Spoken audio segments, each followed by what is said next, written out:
What we focus on is security, so that people can invest in it and don't have to worry about the fact that tomorrow their investment might just be disappeared. We are really applying the most paranoid model you can think of. So this is our hardware wallet. It's called the Ngrave Zero. And so we came up with the idea by thinking first about what is actually wrong with all the existing solutions. So if you think about it, if you're not sitting in the same room as me, you cannot attack me anymore, which is of course incredibly secure. And that's, let's say, the remote attack vector. We remove that completely. And then we have a physical attack vector. So the device, we built it from scratch with one of the world leading R&D and innovation institutes on nanoelectronics.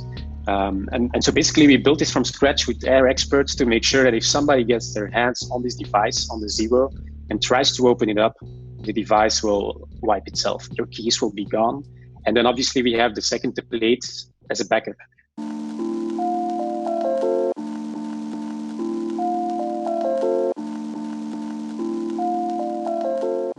Welcome to Tech Post. I'm your host, Trent Lapinski. In this episode, I interview Ruben Merre. He's the CEO and founder of Ngrave. They're a hardware crypto wallet solution. And in this episode, we talk about how they've solved for most of the vulnerabilities of existing crypto hardware wallets and what it takes to generate secure private keys. This is an amazing episode if you're interested in learning more about cryptocurrency, so please stay tuned.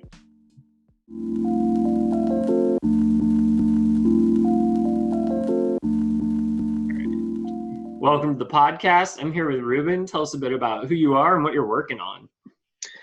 So hi, everybody. Hi, Trent. Yes, I'm Ruben, Ruben Merre, if I say it with an English accent. I'm the CEO and co-founder of Ngrave. What we basically do, in a nutshell, is we remove the most important attack vectors of your blockchain wallet. So we have built a solution that is completely offline. If you think about hardware wallets, it's a completely offline hardware wallet. There are no online attack vectors anymore. We don't have any connection that we need, so we don't need USB, NFC, 4G, any kind of network capability. And that means that we actually effectively have taken away the whole online attack vector that comes into mind, and basically, which is the most important way that all crypto wallets today get hacked and compromised.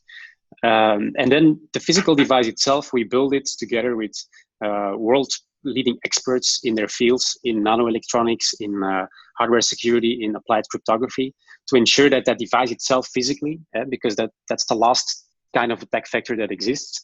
If you attack it, if you try to open it up, if you try to pre-program it, the device has been tamper-proofed on many, many different layers to basically ultimately self-destruct and wipe your keys away. And that's only part one of our solution. So we're actually bringing out the first end-to-end solution to managing your private keys, to managing the access keys, the credentials, the private keys or the master seed to your cryptocurrency wallet. And we have thought about all the what ifs. So if you have the first what if, we should think about is what happens if I lose my device. Today's market gives you a piece of paper.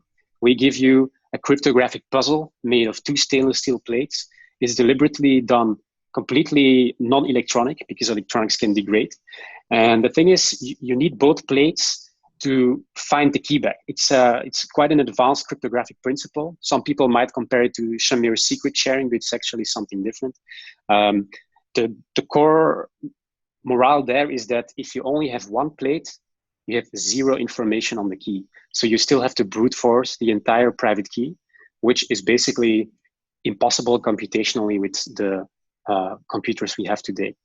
And then the question becomes, what if I lose that backup? We also have a way of recovering those plates for you, but without any third-party risk. And we can even go as far as post-swim recovering those plates and getting them to your next of kin. And by doing that, we basically created a fully end-to-end solution, the first one of its kind. But I guess that's more about Ngrave than about me. So, Hey, no, that's what you're working on. So, I mean, it's a fascinating concept what you're working on. I love the fact that you're trying to solve for all these use cases, because unfortunately, right now, when it comes to crypto wallets and hardware, it's a mess. I mean, you've got all these different devices. Like you said, you're literally storing your private keys on a piece of paper. paper wallets in some cases. Now we've got no custody wallets, which just use like a QR code, which I can't even imagine how many potential security issues that can raise. Obviously, you probably don't want to, anyone who's listening, you probably don't want to store a lot of crypto in a non-custodial wallet. But,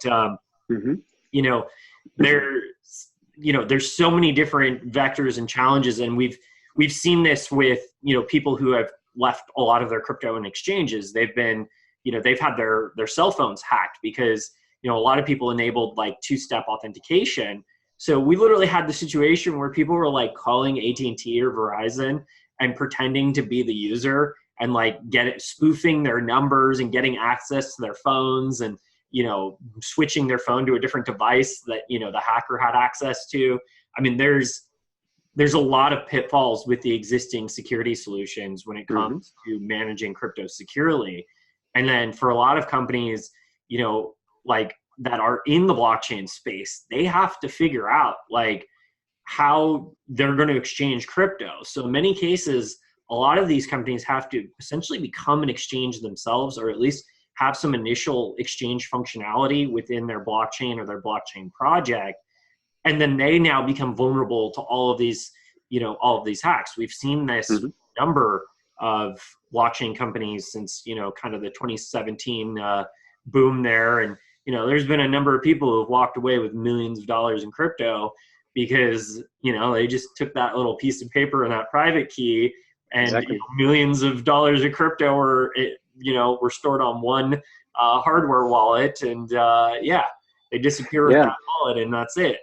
I think a good example there is the Winklevoss brothers said it themselves not so long ago that they basically cut their piece of paper, their paper wallet in two, and then stored it to different places. Paper, as for one, it's the worst place where you can actually write down your key, because if you just spill a bit of water or coffee on it, you already lose all your bitcoins. So towards them, I would really say just have a look at our graphene solution. It's called Ngrave Graphene. And that's those two plates. So those two plates are made of stainless steel, and they can withstand a house fire, corrosion, water. You can basically put them in a vault and they will not pale, just like paper. They will not pale in the next 50 years. And the fact that there are two of them and you need both means that you can put them somewhere separate. And it's even harder to basically get your hands on somebody's bitcoins. Well, and then let's talk about the actual device itself. So I love the concept of the two plates, and I mean, security implications of that are pretty obvious. But your device, your actual hardware device that's generating these wallets, that's storing, that's creating these private keys. Can you talk a bit about that and how it works? Yeah, sure. Well, I guess this is a podcast, right? So I can show this to you. Yeah. I'm not sure if I already did that, like one of our previous encounters, but so this is our hardware wallet. It's called the Ngrave Zero, and so we came up with the idea by thinking first about what is actually wrong with all the existing solutions, and we found a concept we call ourselves the box of Pandora for cryptocurrencies, and for us, opening the box of Pandora of crypto, it's the equivalent of setting up an online connection. Any kind of connection to a connected device also falls under that category. So if you look at incumbent hardware wallets, they either use USB, which is not only friction, but also not very safe. If people know about it, like the Fluxnet hacks a couple of years ago, where it basically very advanced and sophisticated hackers, they were able to replicate a virus simply by the USB drivers on the USB, and so eventually they were able to get into the atom, where they were enriching uranium. I think it was in Iran. I'm not sure, but even those offline computers, they were able to infect those and disturb the process of enriching that uranium correctly. It's completely crazy, but that was Stuxnet or something like that. Yeah, Stuxnet. Yeah, STUX.net. So it's a So even with a USB connection, like incumbent wallets use, it's dangerous. And it's the same with NFC, with Bluetooth, with 4G. Basically, the moment you have that online connection, you're opening some kind of avenue where hackers can start trying all their special tricks. So what we've done there is we kept it completely offline. You can compare it with setting up a wall in between our device and your private keys and the online world. A wall, an offline world, one like, let's say, the Game of Thrones wall, but one that doesn't fall in the end of the last season. That was just bad writing. Yeah, for sure. So imagine now that you can create on that device your private keys or your seed. So you just click on the side of our hardware wallet, and the screen pops up, it lights up, and you can create your private keys. And from that point on, the only person who's ever seen them is you. And you can sign transactions, receive transactions, whatever you want to do with your wallet without ever even exposing those private keys, those secret cryptographic keys to an online connection. So if you think about it, if you're not sitting in the same room as me, you cannot attack me anymore, which is, of course, incredibly secure. And that's, let's say, the remote attack vector. We remove that completely. And then we have a physical attack vector. So the device, we build it from scratch with one of the world-leading R&D and innovation institutes on nanoelectronics. And so basically, we built this from scratch with our experts to make sure that if somebody gets their hands on this device, on the Zero, and tries to open it up, the device will wipe itself. Your keys will be gone. And then obviously, we have the second plate as a backup to protect you against that. So basically, you have a device that is effectively the most secure in the world to manage your cryptocurrencies. And the thing that I found really interesting too is the fact that you could generate as many wallets on this device as you want. So in theory, an exchange could use this to generate all of their private keys, and use one device to be able to do that, and then imprint them on those on the steel plates that you were talking about earlier before. And then that way they've got a secure method of generating this that I never touched a computer that was online, which, I mean, that's basically what you have to do. You have to have a solution that's not connected to the internet, because if it's connected to the internet, it's vulnerable. Yep, exactly. And so we are really applying the most paranoid model you can think of. One of the reasons for that is basically our CTO. He has been in the crypto space since very early. He was a victim in the Mt. Gox hack. He was a victim in the DAO hack.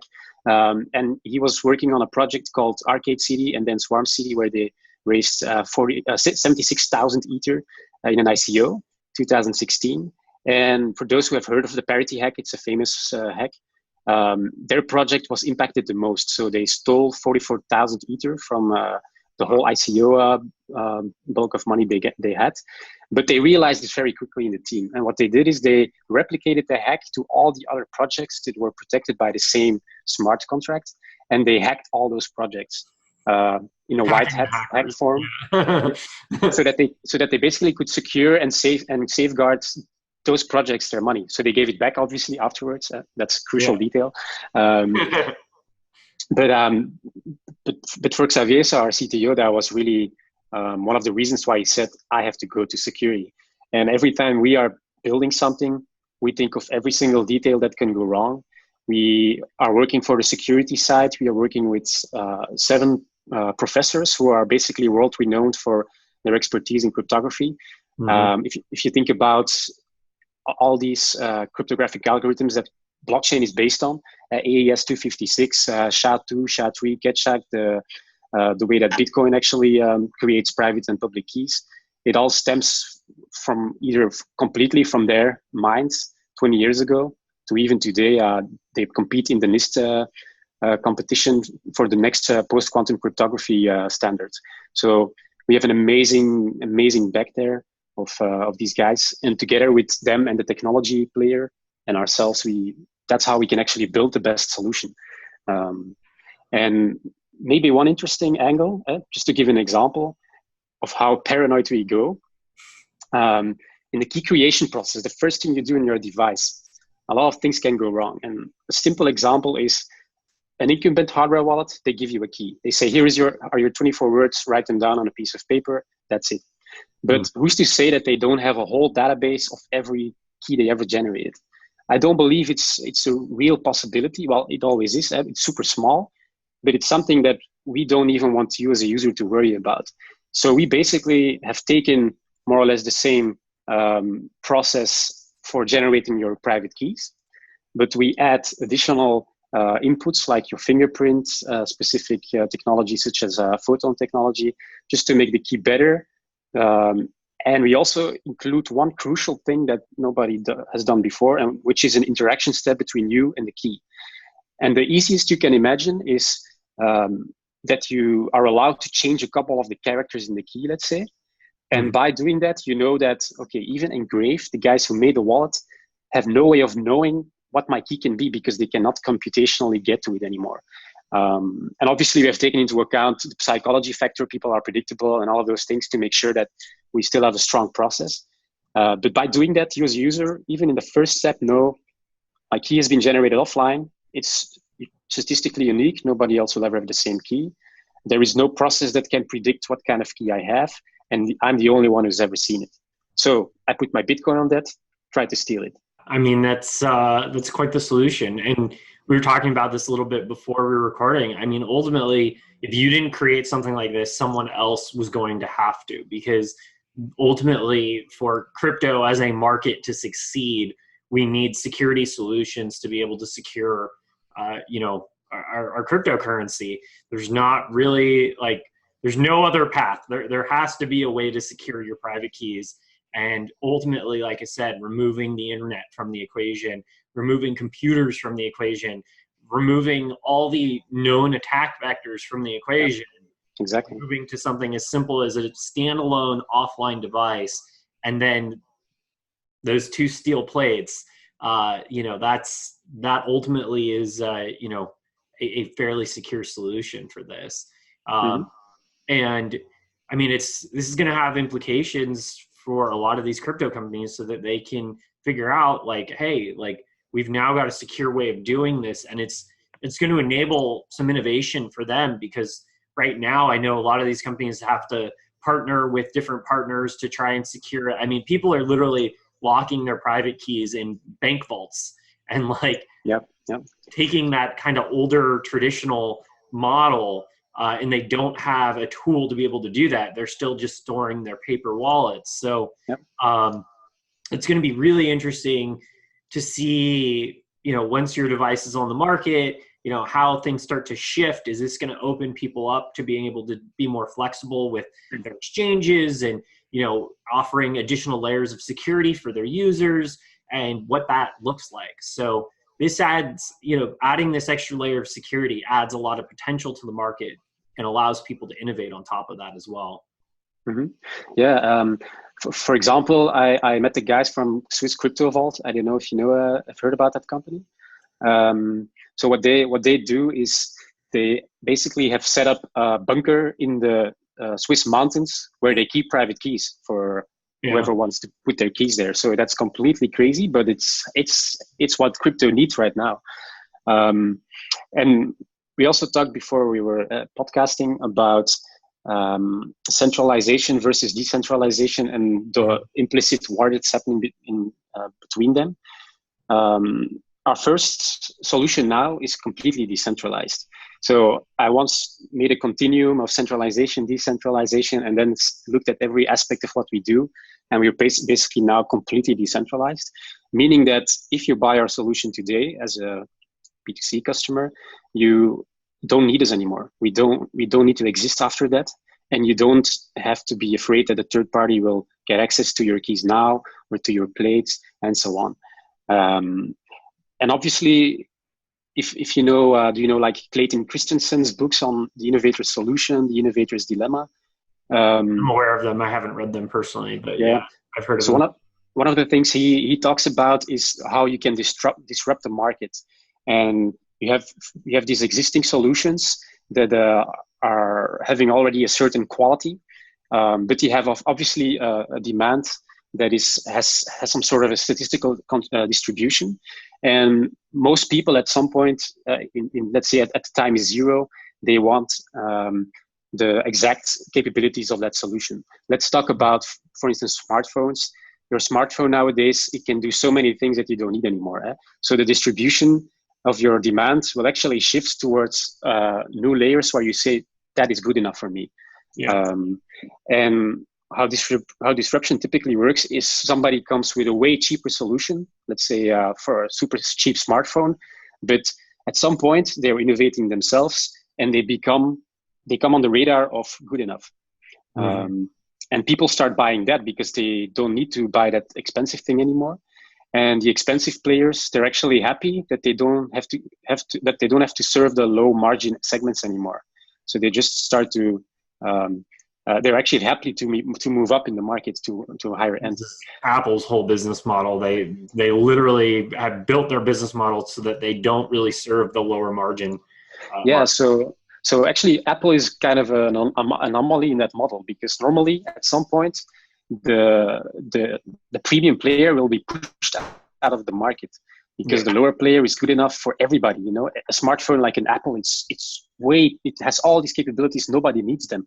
You can send a rocket to the moon with the iPhone 2, I think. So Apple hacked that model, and they're still capable of grabbing all the demand. But in other industries, you really see that it's a problem. It's almost perfectly. It's super interesting to see, because they're basically one of the few players that ever was able to just crack that model and don't be bothered by the fact that they're cheap smartphones.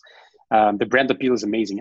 And why am I saying that? If you look at that full decentralized model we have now, and next to that we have a fully centralized model, the thing is you have people with different demand curves as well. People who want to be completely decentralized, who are super paranoid, they don't want to have anything to do with even the smallest centralized vulnerability. But the reality is that we are now there, and we will probably have to shift a bit towards the centralized version where people say, no, I want you to keep my private key, or at least a backup in case I lose my plate. So that we actually have to move a bit towards that centralized part. And I think a lot of decentralization players today in the markets, if they start from that model, they can actually overcome the centralized partners they have today. Well, it's a complex so you're saying, discussion. I'm starting it, but yeah. So you're basically saying start with the decentralized model first, and then move backwards towards centralized services on top of the decentralized model, as a way to kind of bridge that gap to help, user adoption in certain use cases for different solutions. That's a fascinating approach, because I've told a lot of people in this space, like, we're going to need to start with hybrid solutions. You can't, it's really hard to go 100% decentralized from day one and be able to provide the same level of service that people are used to on a centralized system. So you need that kind of a hybrid. But I definitely see the benefit of, as from a product standpoint, you really want to build that decentralized product first, and then move backwards towards figuring out how can we now create additional layers or services that will then connect in a more centralized fashion, so that you can kind of bridge that gap. Because you're going to probably have customers that are going to be like complete blockchain purists who are going to be like, I don't even want to talk to your company again. Like, we're going to buy your device and you won't even know our name after this, and we'll buy it with crypto so you don't even know who we are. So then you'll have the guy who's like, I don't want to deal with this. I'm happy for you to have, a copy of the private key on, your secure server system as a backup, and I don't have to think about it, and I don't have to worry about putting my plates in, a Swiss, mountains and in a bunker and that kind of thing. So you're going to have eventually probably more people in that camp that's going to grow your user base. But at this end of the day, they're still going to want your device because they want that extra layer of protection that they're not going to get from any of the existing exchanges or any of the existing wallets out there. No, well, I think like you have a lot of centralized players, and their strategies should be different. And we started from scratch, and we are serving a niche that there is no other player doing this, giving you the full decentralized possibility. If you're a centralized player today, it makes sense to gradually move a bit more towards decentralized. But we wanted to start with the end user's security as the most important goal, taking away every kind of little detail that might jeopardize that, like even us having the possibility of knowing what your key is. That's also what we as users ourselves are looking for. The only place I would ever want to put a significant amount of crypto is on an Ngrave Zero device. Yeah. That's why we build it. Very cool. Like I said, this is this needed to exist. This is going to bring legitimacy to the market, and it's going to allow a lot of exchanges to have a more secure solution. We've seen the hacks, we've seen all of the things that have happened. We've seen this battle taking place between decentralized and centralized companies, and the number one thing that the centralized companies point to is security, which is ironic because they're also getting hacked on like a daily basis. I mean, I think Capital One was just hacked recently. It was I believe it was an AWS employee that got access to their data and stole like a bunch of information. Which one was that? That was Capital One. Yeah, major credit card and financial company and loan provider. Vulnerability is not always necessarily even on the technical side. It's in the human being. It's actually people that are your biggest vulnerability when it comes to any computer system, because at the end of the day, if you can hack the person behind the computer and convince them to do something that isn't in their best interest, you're in their system, and you don't even necessarily have to have remote access to their system, just as long as you got a human being to do the wrong thing to get you access. That is kind of what just happened with Capital One, and that's going to continue happening. So you've removed that from the equation, because now basically someone would have to physically give someone their 2 plates and their keys and say, here's my key. And that is pretty much the only vulnerability that's present, is someone would have to physically give those items up. That's just reality. That's a challenge that, as a tech company, you're never fully going to be able to solve. But, at the end of the day, you've solved for everything else by having an offline solution, so that, that is the only real vulnerability, is the reality that we live in a 3D universe. Yeah. And I guess like some of the crypto exchange hacks are supposedly like inside jobs. We've also eliminated the possibility of having even an inside job in let's say Ngrave, as we will never know what your key is. So yeah. Awesome. Well, do you have any final thoughts before we wrap up? Sure. Yeah. I think a couple of things. First of all, we believe that our goal is foster worldwide blockchain adoption, and what we focus on is security, so that people can invest in it and don't have to worry about the fact that tomorrow their investment might just be disappeared. For us, that is really important, and we also believe that is something we're not doing against incumbent hardware wallets and so on. We think we're all in this together. It's a story of challenging each other to become better, talking to each other, be it customers, be it competitors, and so on. So it's a joint effort. It's basically all of us together against malicious hackers, against losing your keys. It's a sort of a revolution, blockchain technology, and we still have to get that community feeding up again, and realize that. And apart from that, I would say, so we will be launching a pre-sales campaign as from September. I think the 9th, might be the 16th. So mid-September, we will be live with our pre-sales. That's where will gonna get the steepest discounts if you ever want to buy a solution like this. So definitely keep an eye out on that. You can just go to our website, and it's ngrave.io, very simple. You can subscribe now. Today you get a VIP, what's it called? A VIP status for the rest of your life, crypto life. And then, that's it basically. Awesome. And where else, is there anywhere else people can find you? So that's ngrave.io and... Yeah. So the Facebook handle and the Twitter handle and so on is Ngrave official. And mine is just Ruben Merre. So N-E-R-R-E. You can find me anywhere and talk to me wherever you want. Awesome. Well, thank you for coming on the show. Thank you, Trent. A pleasure as always.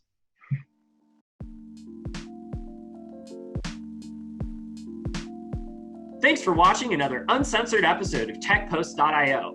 I'm your host, Trent Lapinski, and don't forget to subscribe to us on YouTube and hit that little notification bell next to the subscribe button so that you can get notified when we release new episodes. You can also find us on iTunes, Google Play, and other social networks, including Twitter and Facebook, at TechPost.io, and you can find me personally at Trent Lapinski. Once again, I'm Trent Lapinski, and this has been another great episode of TechPost.io. We'll see you soon.